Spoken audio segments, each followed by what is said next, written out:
C'est bientôt l'heure de sa pause café, boss. J'ai vu ça, ses yeux sont rivés sur l'horloge depuis presque 30 minutes. Dites-leur de repositionner le cou, sinon on va avoir un torticolis sur le dos. Bah plutôt sur le coup. J'ai rien entendu. Ok, on a juste à espérer que Charlie sera pas aussi à la machine la dernière fois. La fente synaptique s'est tellement excitée qu'il a eu la migraine pendant 2 jours. Moi je dis on devrait lui mettre une peine la prochaine fois. Léo, qu'est-ce que tu fiches là? Moi, mon travail, faut bien que quelqu'un le fasse correctement ici. On peut savoir ce que tu insinues? Que ce cerveau irait beaucoup mieux si tu me laissais une plus grosse marge de manœuvre. Tu vas voir où je vais te la mettre ta manœuvre. Elle a un truc à dire la neuronette? Léo, tu vas te calmer maintenant. Ici, c'est moi qui commande. Alors maintenant, tu retournes dans l'amygdale et tu nous laisses bosser. Kern, tu vas pas m'en faire une tumeur, voyons. Tu sais très bien que Bob a besoin de moi. Dernier avertissement, Léo. Après, je te jure que tu le regretteras. Bien, bien, je rentre. On se reverra plus tard de toute façon. Je l'aime pas du tout, boss. Moi non plus, mais il a raison. Bob a parfois besoin de lui. Bref, quoi qu'il en soit, c'est l'heure de la pause café. Le récepteur oculaire indique que Charlie n'est pas dans le coin. Très bien, vous envoyez l'ordre de passer la commande habituelle.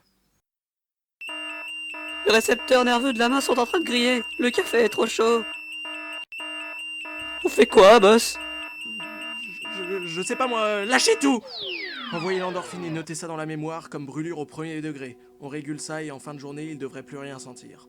Est-ce que c'est un argument pour avoir un arrêt maladie? Tu me navres, Lipo. Dites-moi, j'ai cru voir que vous aviez fait une bourde. Léo, redescends tout de suite. Tu vois ce qui se passe quand c'est pas moi qui dirige? Hé Bob! Je sais surtout que quand tu n'es pas là, je peux faire mon travail correctement. Bob, ça va? Pourquoi y a ton café par terre? Tu devrais peut-être songer à prendre ta retraite. Tu te fais vieux. Et une rupture d'anévrisme est si vite arrivée à ton âge. Bob? Léo, tu m'énerves. Merde! Chef, le coup est parti tout seul. Ah, tu vois quand tu veux, tu peux faire les choses correctement. Trop duc.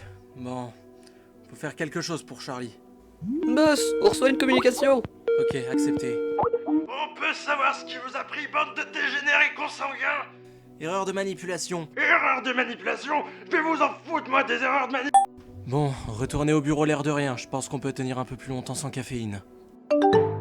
Chef, on a reçu un message en provenance du cortex de Charlie. Transfère-moi ça. Alors voyons ça. Incompétent de me... Hé!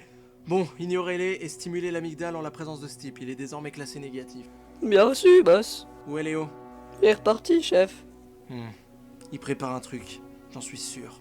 C'est pas le moment d'y penser, chef. Oui, tu as raison.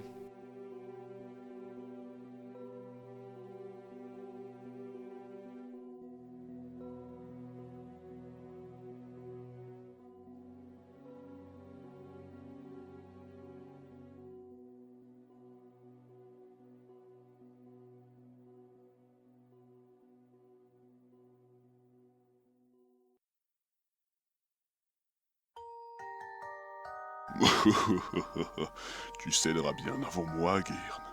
Bob a besoin de moi, tu le sais. Mais tant pis, ce sera bien plus satisfaisant de te détruire et de prendre le contrôle par la suite. Je suis trop dark.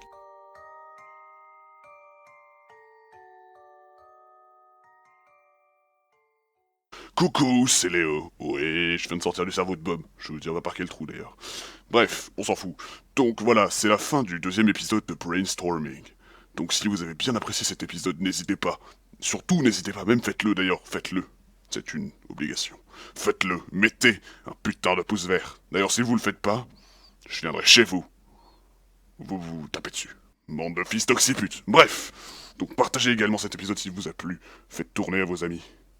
Et n'oubliez pas, je prendrai le contrôle.